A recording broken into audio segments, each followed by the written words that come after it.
But I know this much after listening to all of this rhetoric about we need to reduce spending. If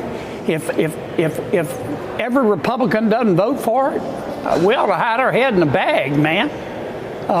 It's embarrassing. Are there any senators in the chamber who wish to vote or change a vote? If not, on this vote, the yeas are 50 and the nays are 50. The Senate being equally divided, the Vice President votes in the affirmative, and the motion is agreed to.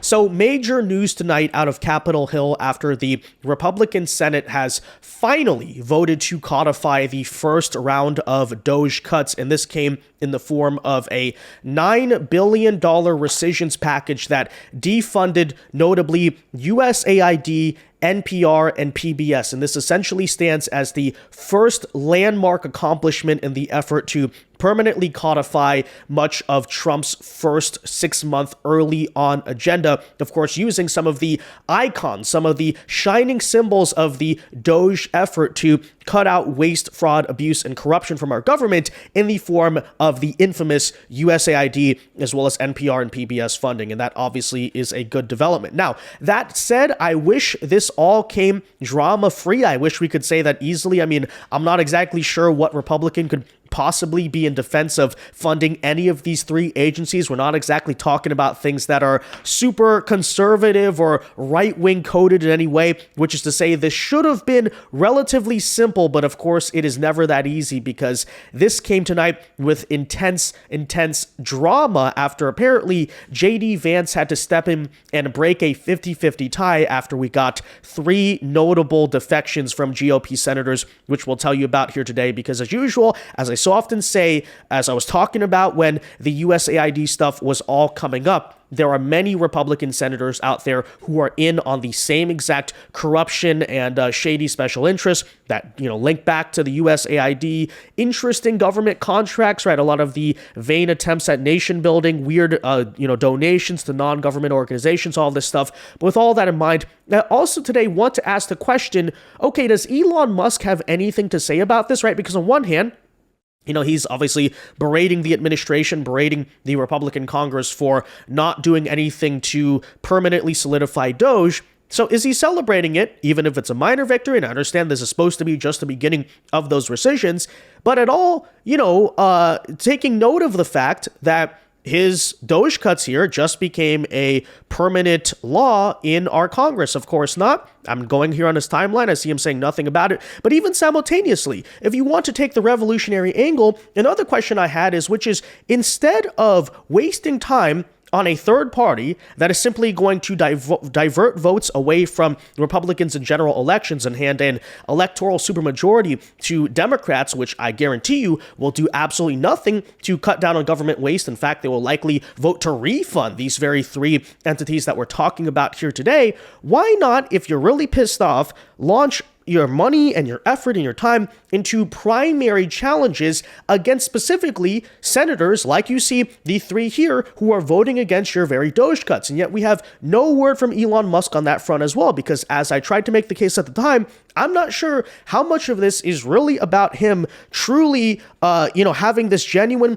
disgruntlement with the GOP when it comes to government waste, or if it's like a petty personal feud here with Trump. Because again, if you were truly principled, if you truly wanted to see this stuff move in the right direction, something I would fully endorse are primary challenges against a lot of these RINO senators. I think me and Elon might have some somewhat overlapping shared interests in getting these people out in this regard, and yet we're hearing very little of that. But if Elon wants to ignore the RINOs, that is whatever. I will extensively talk about it here today because it is truly noteworthy. So we'll get into this full story here on the cuts tonight, as well as the drama behind them in today's video, and I will of course tell you exactly who these 3 RINO senators are and explain perhaps what might be the solution to deal with it in this video. So folks, as usual, do us a favor. If you enjoy our content, make sure you hit that like button down below, subscribe if you are new. Subscribing to the channel is not only the best way to support our videos, but it also ensures that you can stay up to date with all of the latest news and coverage. And with that said, so I think it is worth noting, and perhaps starting here, that I'm not sure if everyone else just moved on from this, But something I have simply not forgotten is a lot of the nonsense we saw during the big, beautiful bill drama. And obviously there's the Libertarian caucus who were kind of going on false pretenses, claiming this stuff is going to explode our deficit and all that. But it's worth noting at the same time, those were not the only objectors, right? We also had the grandstanding RINOs, for instance, people like this right here. And I once again asked to the Elon Musk America Party, again, why not try to do a Republican primary challenge against people like, for instance, Brian Fitzpatrick? This is, of course, the Republican House member out of Pennsylvania who, on the front of the big, beautiful bill, not only decided to be a no vote, but even stormed out of the freaking building, refused to even be reasoned with after he was apparently so pissed off here that the bill did not include more funding for sending weapons to Zelensky and Ukraine. That is right. Of all the objections you could have with big, beautiful bill, anything that might affect Americans, whether that's, the libertarians talking about deficit, the more centrists talking about Medicaid, okay, maybe something that affects your actual constituents. No. He literally stormed out over Ukraine. And today at a energy and AI summit in the state of Pennsylvania, Donald Trump had some choice words for this very RINO in question. And I think this greatly summarizes how deep the institutional rot actually goes within the GOP, because I think people ought to remember it is a lot worse sometimes than you think. You wonder, by the way, why, for instance, on the front of this DOGE cut, something that should have been relatively simple, this was brought to Congress by the White House at the end of May.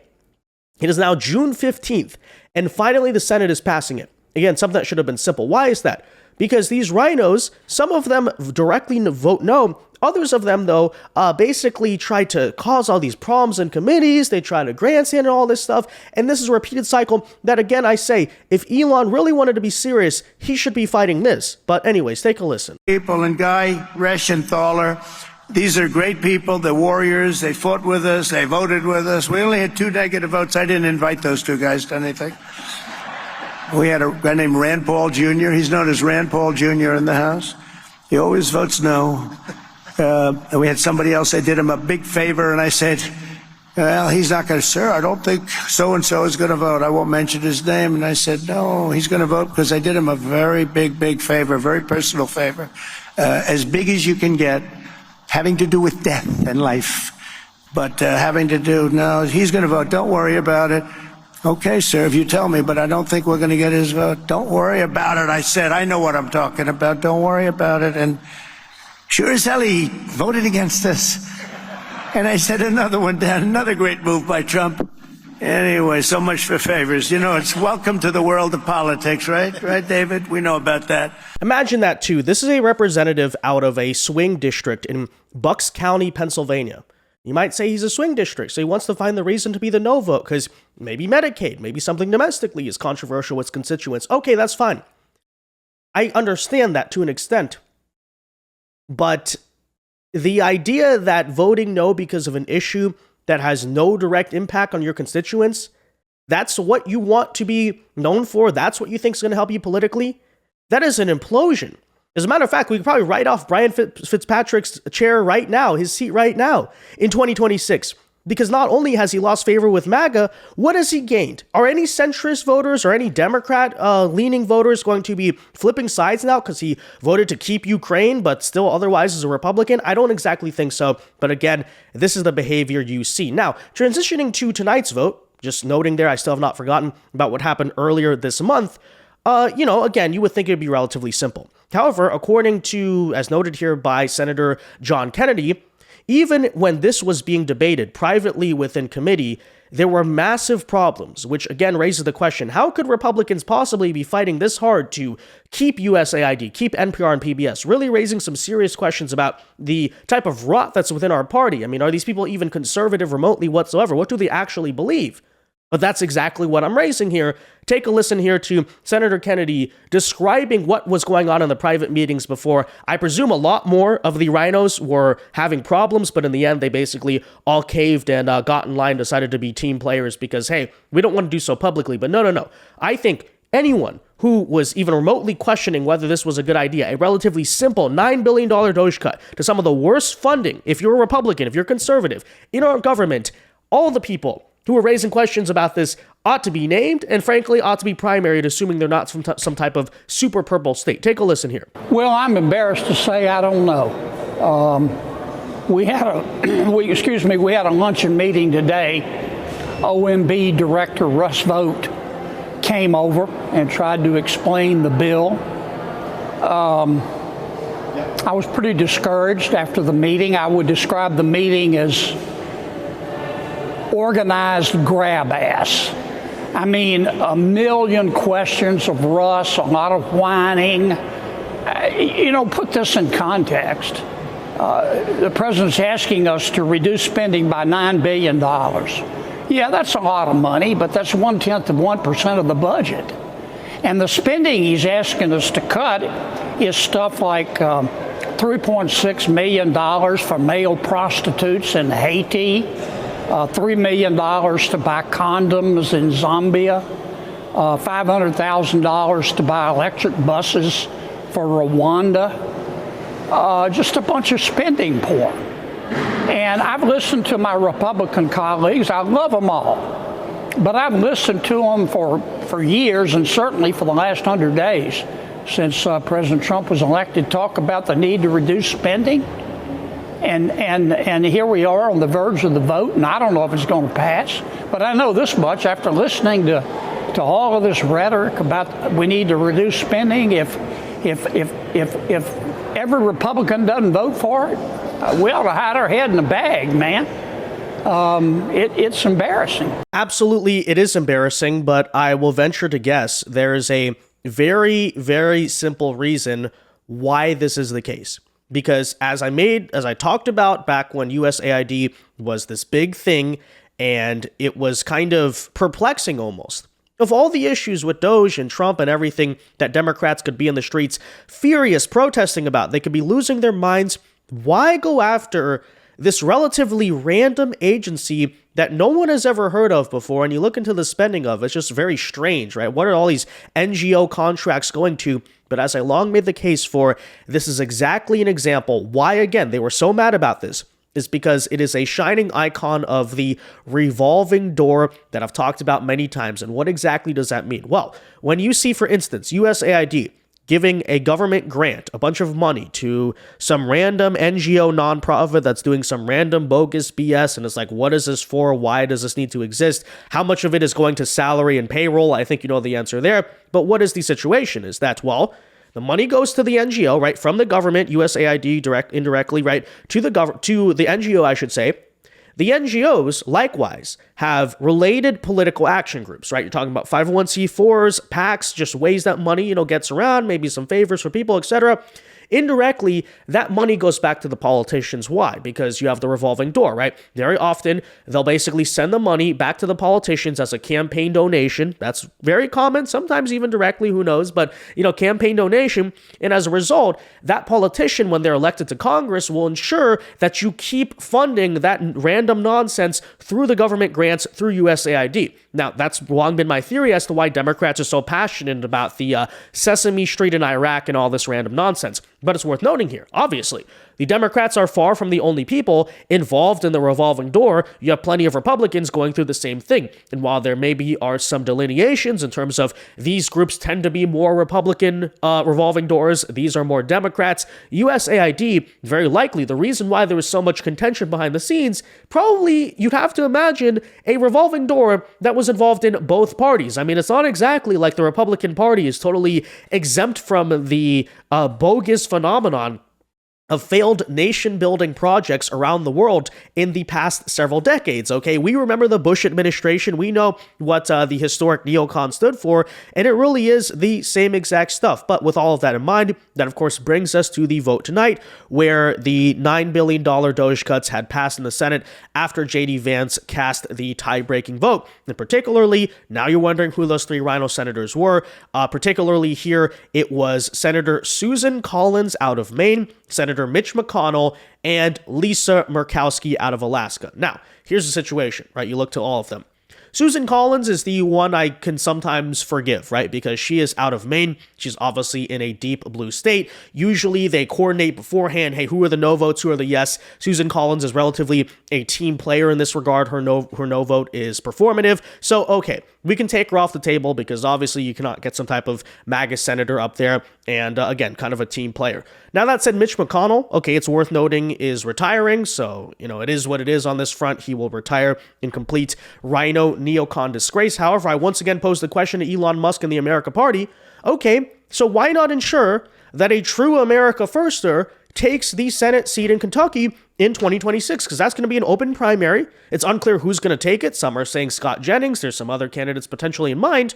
Why not put in your money to ensure that you do get a strong vote in Kentucky, a red state, obviously, who you don't have to doubt would be cutting things like USAID, NPR, and PBS on behalf of DOGE. Well, of course, that assumes that Elon's little venture with a third party would actually be something viable instead of a just basically spoiler effect to lose votes for no reason. Same thing here, by the way, with Lisa Murkowski, right? Lisa Murkowski is out of Alaska. There's no excuse there. She basically is winning her re-election time and time again based on the absolutely ridiculous fact that Alaska is a ranked choice voting state, which causes all these problems because Democrats put her down as the second choice and then she just ends up winning the primary time and time again. So why not launch an effort in that regard? Why not launch an effort perhaps to repeal Alaska's ranked choice voting thing, which after, previous propositions and stuff has narrowly almost happened? Why not put an effort into that into 2026? Well, again, it's because we never, on our side, we never actually go the smart or practical route, right? Everyone wants to self-aggrandize, much like the RINOs. Elon's America Party wants to do the same thing, and nobody acts in the actual name of what is the smartest here, what is the most effective. But anyways, there you have it. And according again here to Senator Kennedy, we'd love to know, by the way, behind the scenes, who was raising major issues. I'm sure Lindsey Graham was one, but Lindsey Graham, of course, is running for re-election in 2026, so he is pretending to be a MAGA warrior. He does not want any no vote on the record, but you basically here know how that goes. And of course, the other major concern I have on this front is, you look at the big, beautiful bill, which I once again will reiterate, I think was a fundamentally good thing. Part of the reason I even said that was because I know what to expect out of Congress, and it's like, okay, you got this much done. I guess that's an accomplishment in itself. However, looking forward, right, we are currently in the position where, as Mike Johnson noted, he wants to do, Trump, and I'm assuming John Thune, I'm assuming, wants to do more reconciliation bills going forward, to codify more agendas, to go even more forward after Big Beautiful Bill. I have a very important question about that. But first, let's keep in mind, this is what Republicans are claiming, and then put that side by side with the behavior you're seeing out of some of the RINO senators and congressmen, and ask yourself, is this really going to be able to get done? The reconciliation bill today was a big, giant leap forward. Yeah. But we're going to do this again. We're going to have a second reconciliation package in the fall and a third one in the spring of next year for the next 2 fiscal years. And we're going to have rescissions packages. The White House is sending us collections of items to claw back the spending that was wasted in fraud, waste, and abuse, and we're going to appropriate at lower levels. The Republican Party is the party to get us back to fiscal responsibility. We can't do it overnight, though, Raymond. It took us a while to get in this situation, but we are on the right track, and the president is committed to it as well. I sure hope so. But when you see the exceptional snail's pace at which our Congress moves because, again, these Republicans self-aggrandize, grandstand, do all this nonsense. I mean, after all, the Big Beautiful Bill was basically supposed to be done by May. It took essentially till the 4th of July to basically rush that thing through at the last minute after all that happened. And, to an extent, I'm sure they basically probably made some deals, some threats behind the back door in terms of, okay, just vote for this one, please. How much political capital is really left to get these RINOs to be yes votes on future reconciliation packages after you had to push them so freaking hard just to get this done, just to get USAID defunded? Okay, imagine when we're trying to get the other things defunded. I mean, what's going to happen on that front? I have to imagine the picture there is not going to be very good. And the reason I say that is this, okay? It's important to note, massive RINO problem in the Republican Party. And the unfortunate reality is that as much as we talk about primaries, the power, the institutional ability to really get the word out there of dozens and dozens of House races, for instance, handful of Senate races, all this stuff, people who are incumbents, people who have high name recognition, that's something that's going to take a lot of organizing, a lot of resources, a lot of money that a lot of people in Republican circles, as much as they may want to, do not actually have, except for instance, maybe the one exception to that rule, right, could be someone like an Elon Musk, okay?